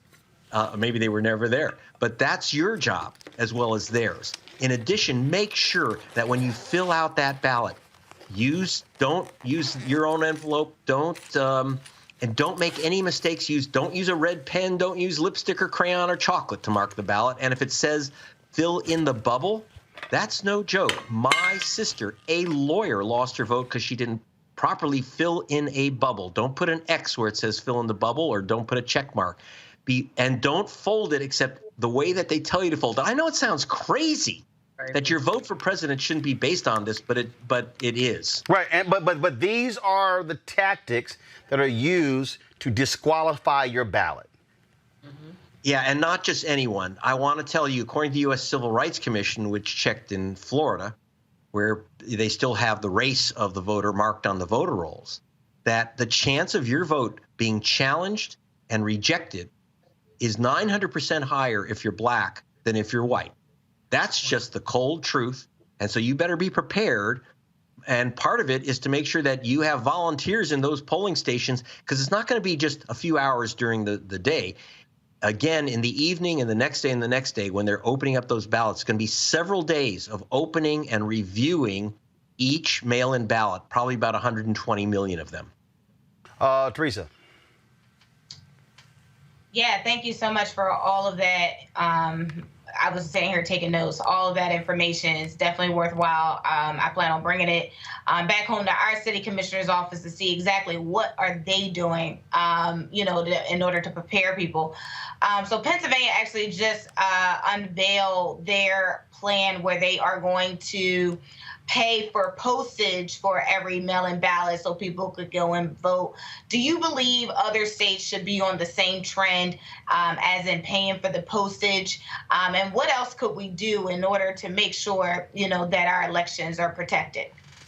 Well, one big danger of paying for the postage, I think it should be because, as I said, over 100,000 people lost their vote for postage due. And like in Ohio, it has a space for one stamp, but you better put on two because you need two stamps in a lot of states. I would like to see postage paid because a lot of young people don't even know where you buy a stamp. They may not even know what a stamp is if you're under 24. And here's one of the dangers that we have to fix. If you're going to have prepaid envelopes, you have to make a special request to the post office. And I know that's pretty scary given who's running the post office. But in New York, the postmaster there, half of the ballots that were mailed in were not postmarked. So those ballots were challenged. 12,000 ballots were thrown out because there was no postmark, because pre-sorted, prepaid, pre-stamped letters are not postmarked. So you have states that say it has to be postmarked, but if it's a prepaid stamp, it's a prepaid envelope, it's not postmarked unless officials or even independent people go to your local postmaster and say, please, can you commit to run all these ballots through the sorting machines to get them postmarked? Because usually they aren't if it's prepaid. It's a big problem in states that require the postmark. It's crazy. It's absolutely crazy. So I got to ask you this here. So how does that work then with drop boxes? Drop boxes are fantastic, better than mailboxes, absolutely. So if I get a mail, if I get a mail-in ballot, okay, and there's a drop box, I fill it out, do everything, and I drop it in the drop box. No issue, no postmark needed. That's correct. If you put it in the official drop box, so the states that have drop boxes absolutely use them. You can also bring your ballot. Almost every state allows you to bring in your so-called mail-in ballot into the early precinct station and just drop it off. And a lot of places, organizations which are registered, like League of Women Voters in some cases, and church groups, actually may pick up your ballots, like from older people, and take them in to the county clerk's office. Again, if you go to your county elections board and drop off your ballot there, that's absolutely the safest, and hopefully you can get your signature verified so someone can't say, no, I don't like that guy's signatures. Wow. Any other questions, Avis or Teresa? I do. I just one quick. You mentioned about in terms of the postmarks, that you had to, in essence, rally your specific locality to run these ballots through the machines. Although we've been hearing lately that those machines have not only, many of them across the country are not only being turned off, they're literally being disassembled. I mean, can you think of any more blatant ways in which an administration could specifically try to sabotage the main system by which its citizenry is supposed to be able to vote during a pandemic? Well, a couple of things. By the way, I'm very concerned. I hate to bring this up, but we kind of have to. I'm concerned about violence. We saw in 2000 in Florida, and remember, I investigated that theft of the election, and it was by knocking black voters off the rolls, calling them felons. Not one was. But in addition, you had Roger Stone, remember Trump's trickster, who he just got him out of prison, right? Mm-hmm. So Roger Stone led what they called the Gucci riot with consultants going into the Miami-Dade county offices and stopping the vote count. Now, if they didn't stop that count, there were uncounted ballots in Miami-Dade, Bush would not be president. I'm worried that it's going to be even more violent with more Boogaloo boys and Proud Boys going into those voting offices where they're counting the ballots and raising hell because Roger Stone or even our own president says there's 1 million ballots from Bolivia in that office. And you're going to have crazy people try to use violence to shut down the count. So be prepared for that. Don't meet violence with violence, but be prepared. Stand your ground in the right way, which is, I don't care what you're doing, we're counting these ballots. Because in Miami-Dade, they stopped the count because they're afraid of these guys. We can't be afraid. We can't be afraid even when they're armed. You got to count the ballots. Mm-hmm. All right. Teresa, any question? No, thank you. All right. Greg Palast, where can people get more information and where to get your book? Okay, two things. Go to gregpalast.com for more information, both the book, How Trump Stole 2020, get it the usual suspects, or go to gregpalast.com. And at the back of the book and on the website, I have something called the ballot condom to protect your vote. No, you don't wrap it around the ballot, but you follow the 7 steps to make sure your vote counts because they don't want it to. All right then, folks. It is a pocketbook-sized book, quite easy to read. It is not a problem. And yes, Ted Rall has these great illustrations in here as well. Love the cartoons. And so we certainly appreciate it. Greg, thanks for all the work that you do. I'm sure we're going to be seeing you again because we got 77 days and we got to keep pushing, folks. Thank you very much, Roland, for the work you do. Thank you, sir. Thanks a lot. Folks, going to a break. We come back. We're going to tell you about a story. Black man, life in prison for trying to steal some clippers. Going to be parole hearing. That's next on Roland Martin Unfiltered. You want to check out Roland Martin Unfiltered? YouTube.com/Roland S. Martin. And subscribe to our YouTube channel. There's only one daily digital show out here that keeps it black and keep it real. It's Roland Martin Unfiltered. See that name right there? Roland Martin Unfiltered. Like, share, and subscribe to our YouTube channel. That's youtube.com/Roland S. Martin. And don't forget to turn on your notifications so when we go live, you'll know it. As our community comes together to support the fight against racial injustice, I want to take a second to talk about one thing we can do to ensure our voices are heard. Not tomorrow, but now. Have your voices heard in terms of what kind of future we want by taking the 2020 census today at 2020census.gov? Now, folks, let me help you out. The census is a count of everyone living in the country. It happens once every 10 years. It is mandated by the U.S. Constitution. The thing that's important is that the census informs funding, billions of dollars, how they are spent in our communities every single year. I grew up in Clinton Park in Houston, Texas, and we wanted new parks and roads and a senior citizen center. Well, the census helps inform all of that and where funding goes. It also determines how many seats your state will get in the U.S. House of Representatives. Young black men and young children of color are historically undercounted, which means a potential loss of funding of services that helps our community. Folks, we have the power to change that. We have the power to help determine where hundreds of billions in federal funding go each year for the next 10 years. Funding that can impact our community, our neighborhoods, and our families and friends. Folks, responses are 100% confidential and can't be shared with your landlord, law enforcement, or any government agency. So please take the 2020 census today to shape our community's future. Start here at 2020census.gov. That's 2020census.gov. You want to support Roland Martin Unfiltered? Be sure to join our Bring the Funk fan club. Every dollar that you give to us supports our daily digital show. There's only one daily digital show out here that keeps it black and keep it real as Roland Martin Unfiltered. Support the Roland Martin Unfiltered daily digital show by going to RolandMartinUnfiltered.com. Our goal is to get 20,000 of our fans contributing $50 each for the whole year. You can make this possible. RolandMartinUnfiltered.com. Folks, an October parole hearing has been set for a black man sentenced to life in prison for stealing hedge clippers in Louisiana in 1997. Initially, the Louisiana Supreme Court voted 5-1 to let the ruling stand. 5 white male justices voted in favor, but it was Chief Justice Burnett Johnson, the court's only black member, a sister, who voted against it. She wrote a scathing opinion. Now, the court issued the decision without comment, but her 2-page dissent, she laid it out. She argued that the sentence was so out of proportion to the crime and clearly unconstitutional. Her response drew widespread attention to the case, and there are 4 factors that will go into the 7-member parole committee's decision on whether to free fair Wayne Bryant. It will include his criminal record, his behavior in prison, whether he has a place to live, and any comments from victims. Bryant had applied for parole on July 21st. A 3-member administrative committee of the parole committee agreed to schedule him for a hearing on October 15th.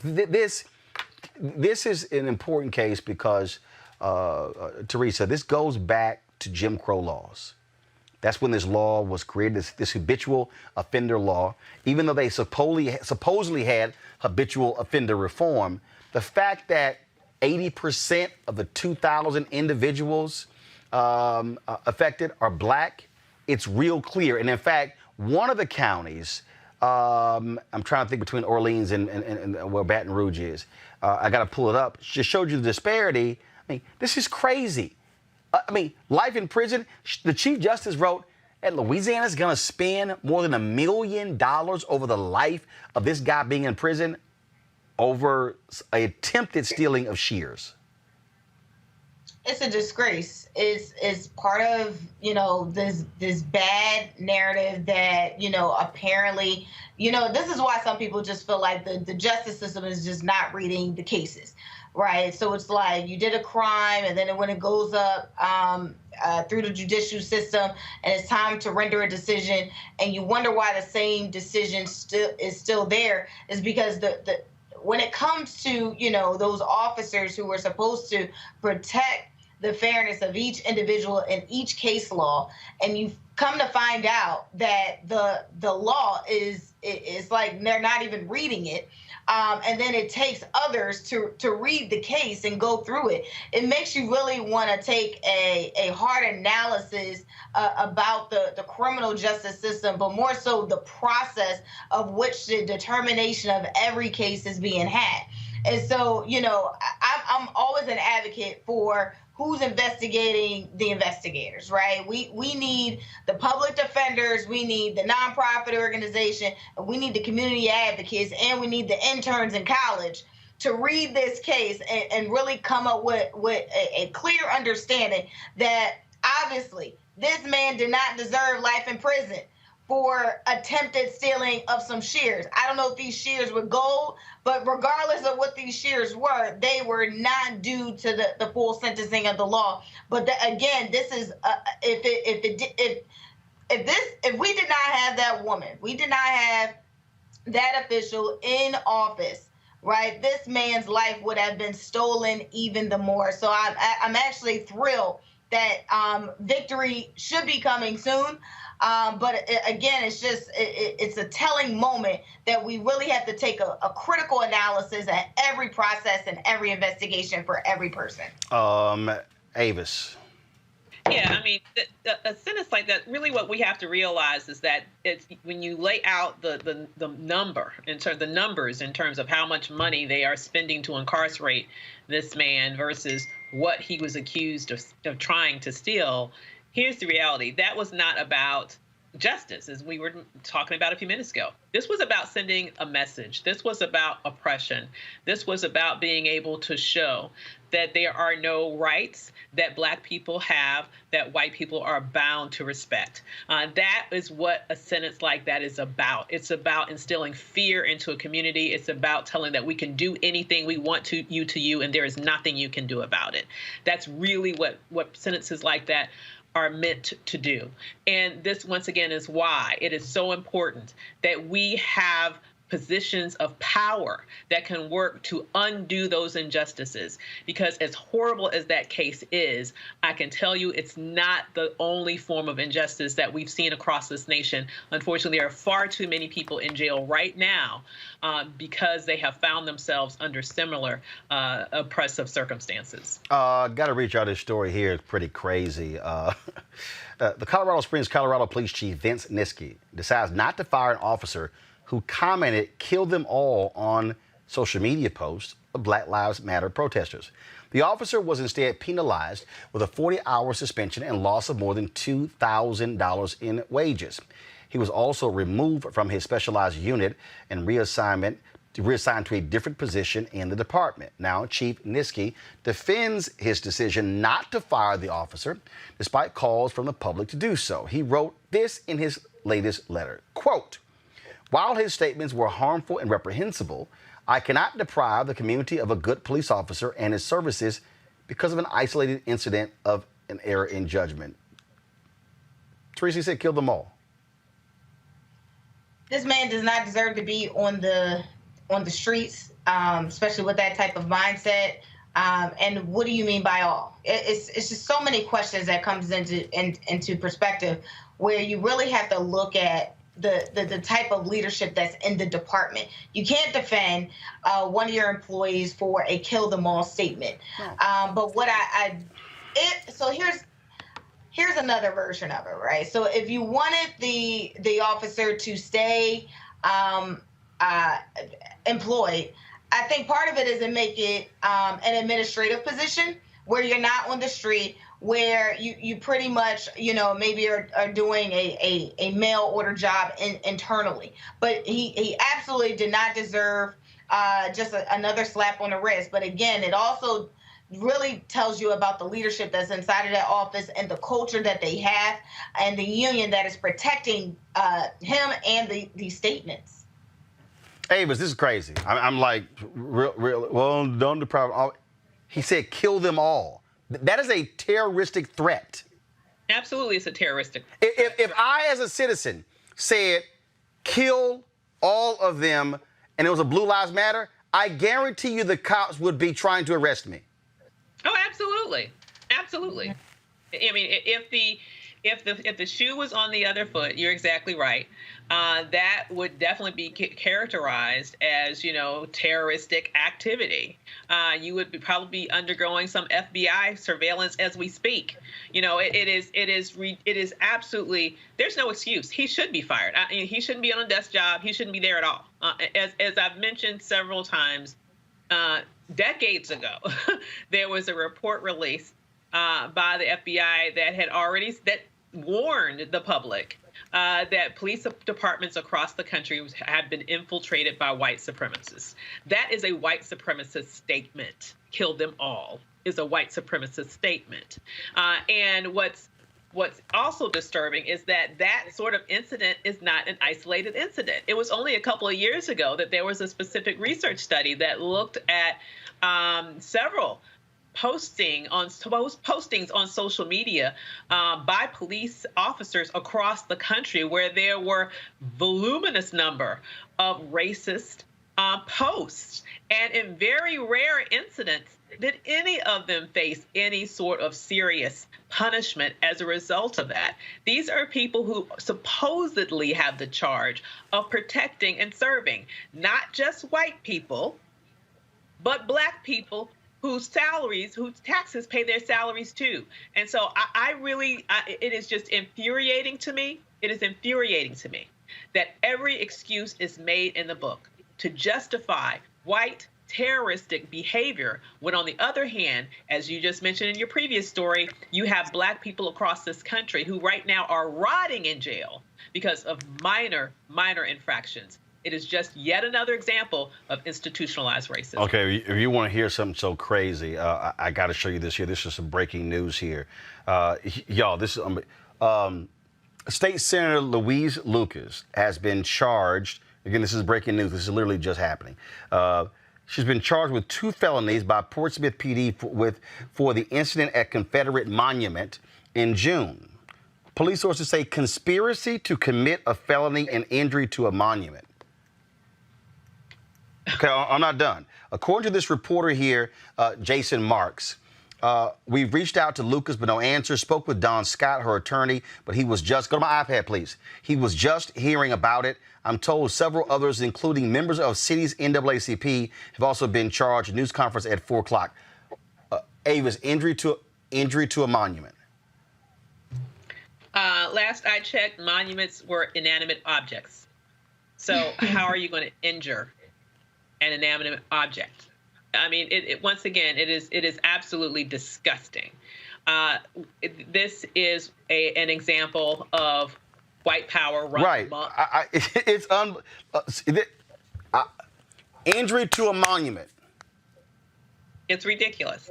I've seen so many of I've seen so many of these protests, where people are literally taking ropes and, literally dragging monuments down. But I'm just so confused on. So this all goes forget my confusion. This all goes back to Trump's administration of, protecting these monuments and the whole 2-week dialogue that was going on in the media regarding protecting statues and protecting monuments. And as African Americans and minorities should be thankful that we have moved forward and passed these situations. But then it's like you want us to move forward, but then now apparently breaking news, we're now getting hit with a felony or misdemeanor charge. Wow. of these inanimate objects. It's not balanced. It's not a balanced situation, and it's crucial as we talk about more democracy, but more so more fairness across the board. Because where were all these charges when, and essentially it was, if we look at the video footage of people without masks that were literally attacking monuments, where was the police at, when these situations were happening? Where was people getting locked up? But of course, we want to make sure we make a point with this African-American woman senator, and it's just ridiculous. It is. It makes no sense. We'll have more details on tomorrow. Teresa Lundy, Ava Jones, we certainly appreciate it. Thanks a lot. Thank you. All right, folks. Every Monday, of course, we focus on health and with our Fit, Live, Win segment.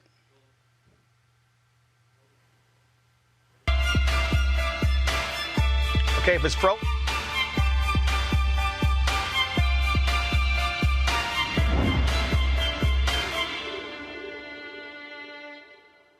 All right, folks, you're sitting here at home, you're trying to figure out how do you stay fit. Mocha Lee, of course, she's a certified fitness trainer. She has some ideas. All right, Mocha, what's happening? Hi, thanks for having me. All right, so people out here, they can't buy barbells. There's no equipment anywhere. Folks have been buying up all kinds of stuff.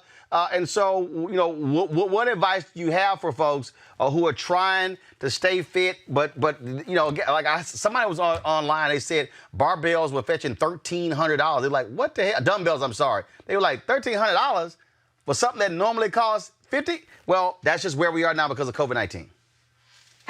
Well, I'm just really here to give a little hope and give a little inspiration to anybody who has some pandemic pounds and they're just frustrated that they cannot seem to get motivated to get started. So I have a few tips, 3 tips that I just share with all of my clients all the time.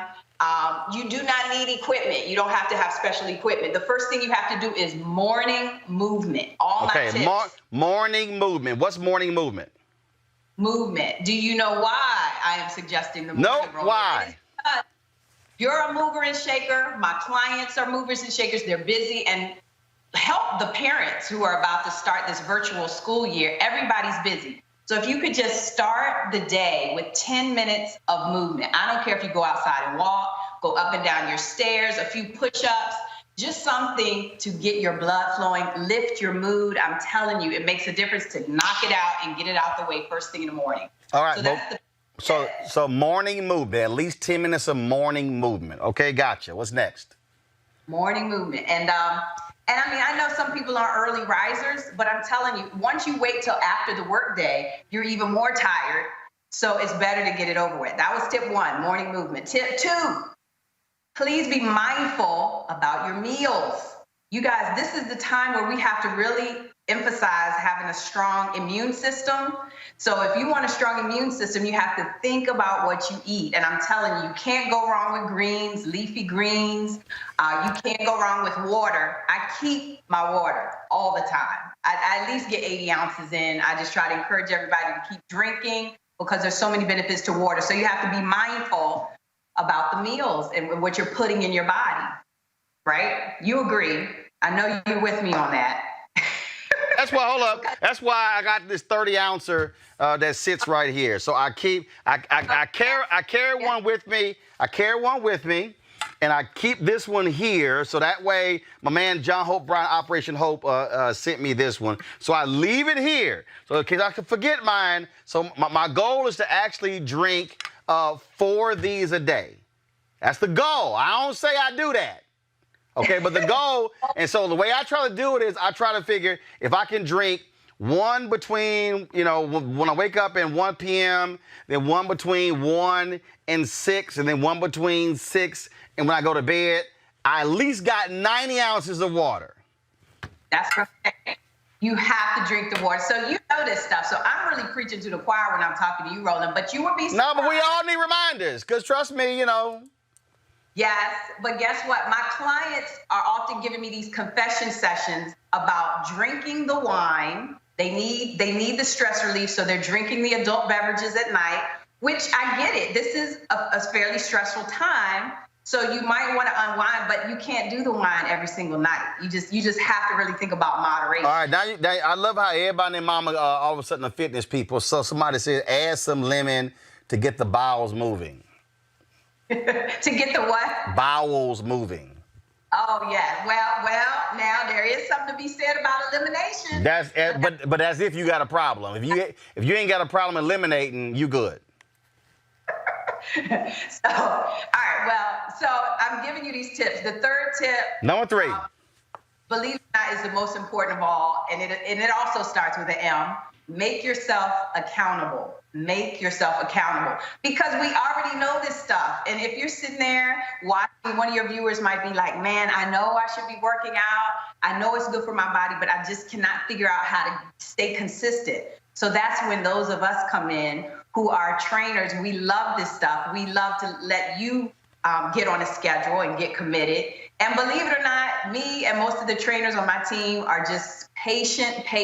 We understand that a lot of people don't love the workout, but we at least try to make it fun. And we try to make sure you show up and at least do some movements that are just going to be good for you. And believe me, it lifts your mood. It helps with stress to work out. It truly does. But let's say you don't work out. This last one for you. I was talking to Damian Woody.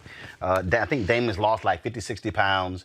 And we were texting back and forth, and he said, he's really been focused. He's like, look, I do the workout, the diet, he said, but it's the movement, because the problem with COVID-19, we're not actually going to work. When we go to lunch, we're not walking anywhere. And so in many cases, we're more sedentary as a result of coronavirus, because we also are at home. And so, so let's say there's somebody out there, they didn't do morning movement, but let's say they still have to go to work and they come back. We keep hearing this whole idea of 10,000 steps. So let's say they have a treadmill. Do you tell them, look, just walk at a gingerly pace for 30 minutes?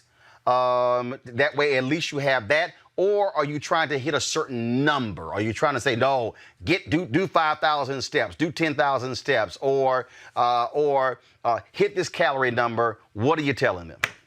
Very good questions. Normally what I do with my clients is I really take a little peek at their schedule, because normally it's an issue of time. So if you only have 15 minutes to get on the treadmill, then that's fine. But I do want you said gingerly pace. I like that, because power walk is where it's at. The goal is you're trying to get your heart rate up. You're trying to burn some calories. And if you only have 15 minutes, that's cool. But ultimately, 30 minutes is really more ideal. 30 minutes is ideal at least 5 times a week. Now, it depends on the client. Maybe we have some former athletes that I work with. For example, you played baseball. You already have a standard base of fitness. So I might just say one day, okay, Roland, get on the treadmill and just tell me how long it takes you to do a mile.